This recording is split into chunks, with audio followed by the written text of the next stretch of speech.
കേന്ദ്ര government, Narendra Modi government വെക്കാൻ പോകുന്ന പ്രോജക്റ്റ് ഇതാണ് എന്ന് അറിയാത്ത ആളല്ല പിണറായി വിജയൻ. പക്ഷെ അദ്ദേഹം കോംപ്രമൈസ് ചെയ്യുന്നു എന്ന് പറയുന്നത് കോൺഗ്രസ് അല്ല, CPI ആണ്. ഇപ്പം INLന്റെ നിലപാട് എന്താണെന്ന് എനിക്ക് മനസ്സിലായിട്ടില്ല. CPI ആണ്, ASFന്റെ ആളുകളാണ് കഴിഞ്ഞ ദിവസമൊക്കെ ചർച്ചയ്ക്ക് വന്നപ്പോൾ YF-ഉം SF-ഉമാണ് പറഞ്ഞത് ഒരു കാരണവശാലും നടക്കില്ല. ആ മന്ത്രിസഭയ്ക്കകത്തുള്ള രാജൻ മിനിസ്റ്ററാണ് പറഞ്ഞിരിക്കുന്നത് ഈ നിലപാട് ശരിയല്ല. ഇതൊക്കെ CPI പറയുമ്പോൾ കഴിഞ്ഞ ദിവസങ്ങളിലൊക്കെ പത്രത്തിലെ വാർത്ത വരുന്ന സമയത്ത് അദ്ദേഹം പറയുന്നു അങ്ങനെയൊരു നിലപാടെടുത്തതായി അറിയില്ല, ഔദ്യോഗികമായിട്ടില്ല. PM-ശ്രീ പദ്ധതിയിൽ ഒപ്പുവെച്ച് കഴിഞ്ഞാൽ അദ്ദേഹം പറയുന്നത് പോലെ പണം മുഴുവൻ ഞങ്ങൾ വാങ്ങും, പണിയൊന്നും ഞങ്ങൾ നടത്തില്ല എന്ന് പറയാൻ സാധിക്കുമോ? ഇനി ഈ പണം, തുച്ഛമായ പണം, നമ്മൾക്കറിയാം കേരളത്തിലെ ബഡ്ജറ്റ് വീതം എത്രയാ? ലക്ഷക്കണക്കിന് കോടിയാണ്. അതിനിടെ 1600 കോടിക്ക് വേണ്ടി കമ്മ്യൂണിസ്റ്റ് പാർട്ടി നമ്മുടെ നയം പണയം വെക്കണമോ എന്ന ചോദ്യമാണ് ചോദിക്കുന്നത്. പിന്നെ കോൺഗ്രസ് ഗവൺമെൻറ് 2020 കർണാടകയിൽ 585 സ്കൂളുകൾക്ക് PM-ശ്രീ പദ്ധതിയിൽ ജോയിൻ ചെയ്ത്. കോൺഗ്രസ് ഗവൺമെൻറ് വന്നത് 2023 മെയ് മാസത്തിലാണ്.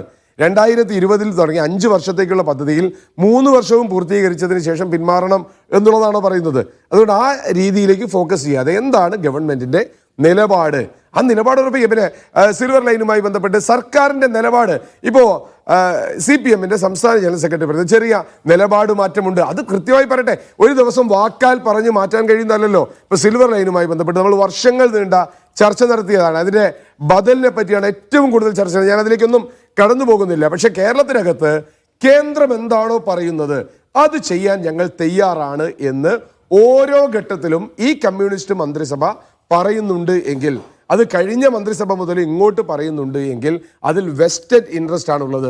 ആ വെസ്റ്റഡ് ഇൻട്രസ്റ്റിൽ ഏറ്റവും പ്രധാനപ്പെട്ടത് ഞാൻ നേരത്തെ പറഞ്ഞ കമ്പനി കാര്യ മന്ത്രി കൂടിയായ നിർമ്മല സീതാരാമനെ പോയി കണ്ടിരിക്കുന്നത് SFIO കേസുമായി ബന്ധപ്പെട്ട് തന്നെയാണ് എന്നാണ് ഞങ്ങളുടെ വിശ്വാസം. അത് തിരുത്തിയിട്ടില്ല ഇതുവരെ. EDയുടെ സമൻസ് 2 വർഷം ഫ്രീസ് ചെയ്യപ്പെട്ടിട്ടുണ്ട് എങ്കിൽ അതിനകത്ത് ദുരൂഹതയുണ്ട്. ചിദംബരത്തിനെ പിടിച്ചകത്തിട്ട, ശിവകുമാറിനെ പിടിച്ചകത്തിട്ട, രാഹുൽ ഗാന്ധിയെ മണിക്കൂറുകൾ ചോദ്യം ചെയ്ത, ഒരുപാട് കോൺഗ്രസ് നേതാക്കന്മാരെ പിറകെ പോയ ED കേരളത്തിലെ കമ്മ്യൂണിസ്റ്റ് പാർട്ടി മുഖ്യമന്ത്രിക്ക് മകൻ അയച്ച സമൻസ്, അതിന്റെ ശരിയിലേക്കും തെറ്റിലേക്കും ഞാൻ പോകുന്നില്ല. അത് ഫ്രീസ് ചെയ്യപ്പെടുന്നു, അത് ഹൈഡ് ചെയ്യപ്പെടുന്നു, അത് പുറത്തു വരുന്നില്ല. അത് പുറത്തു കൊണ്ടുവന്ന പത്രത്തിന്റെ പിറകെ കേരളത്തിലെ കമ്മ്യൂണിസ്റ്റ് മുഖ്യമന്ത്രി പോകുന്നു. എന്നിട്ട് അദ്ദേഹം സർട്ടിഫിക്കറ്റ് കൊടുക്കുന്നു. എൻ്റെ മക്കളിൽ എനിക്ക് അഭിമാനമുണ്ട്, ഞാൻ അതിലേക്കൊന്നും അച്ഛൻ എന്ന് പറയുന്ന അദ്ദേഹത്തിന്റെ വികാരത്തിലേക്കൊന്നും കടന്നു പോകാൻ ഞാൻ തയ്യാറല്ല. പക്ഷേ ഇങ്ങനെ BJP ഗവൺമെന്റിന്റെ EDയുടെ സമൻസ് 2 വർഷം കേരളത്തിലെ മാധ്യമങ്ങൾ കാണാതെ, കേരളം കാണാതെ, ചർച്ച ചെയ്യപ്പെടാതെ ഇരുന്നിട്ടുണ്ട് എങ്കിൽ അവിടെ വളരെ കൃത്യമായ ചില ബന്ധങ്ങളുണ്ട്.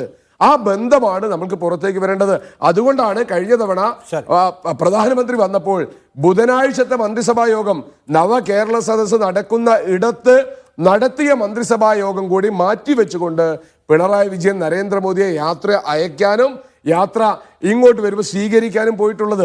ആ നയം മാറ്റം കേരളത്തിൽ, അത് അയ്യപ്പ സംഗമമാവട്ടെ, അടുത്ത കാലത്ത് കമ്മ്യൂണിസ്റ്റ് പാർട്ടി എടുത്ത എല്ലാ നിലപാടുകളിലും ആ നയം മാറ്റം വളരെ പ്രകടമാണ്.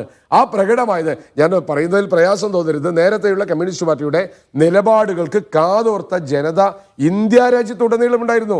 സീതാറാം യെച്ചൂരിയുടെ വാക്കുകൾക്ക് കാതോർത്ത ജനത. ഇടതുപക്ഷം ചില സ്റ്റേറ്റിലേക്ക് ഒതുക്കപ്പെട്ട് കഴിഞ്ഞാലും രാഷ്ട്രീയപരമായി പിറകോട്ട് പോയി കഴിഞ്ഞാലും കമ്മ്യൂണിസ്റ്റ് പാർട്ടി ഓഫ് ഇന്ത്യ മാർക്സിസ്റ്റിന്റെ അവൈലബിൾ പോളിറ്റ് ബ്യൂറോയുടെ വാർത്തകൾ പോലും 1-ാം പേജിൽ അച്ചടിച്ചു വന്ന, സാഗൂതം വീക്ഷിച്ചിരുന്ന ഒരു ഭാരതമുണ്ടായിരുന്നു. അത് യെച്ചൂരിയുടെ കാലത്താവട്ടെ, കാരാട്ടിന്റെ കാലത്താവട്ടെ, സുർജിത്തിന്റെ കാലത്താവട്ടെ, അങ്ങനെ ഒരു കാലമുണ്ടായിരുന്നു. പ്രത്യേകിച്ചും ഇവിടെ BJP ഗവൺമെന്റും സംഘപരിവാർ ശക്തിയും ശക്തിപ്പെട്ട കാലത്ത് ഇടതുപക്ഷത്തിന്റെ വാക്കുകൾക്ക് പ്രസക്തി ഉണ്ടായിരുന്നു. നിർഭാഗ്യവശാൽ ഇന്ന് Keralam communist party of India മാർക്സിസ്റ്റിനെ നയിക്കുന്ന കാലത്ത് ആ നിലപാടുകളിലാണ് വെള്ളം ചേർത്തത്. പോളിറ്റ് ബ്യൂറോ എന്ന വാക്ക് നിഷാദ് നിങ്ങളും ഞാനും കേട്ടിട്ട് കാലം എത്രയായി?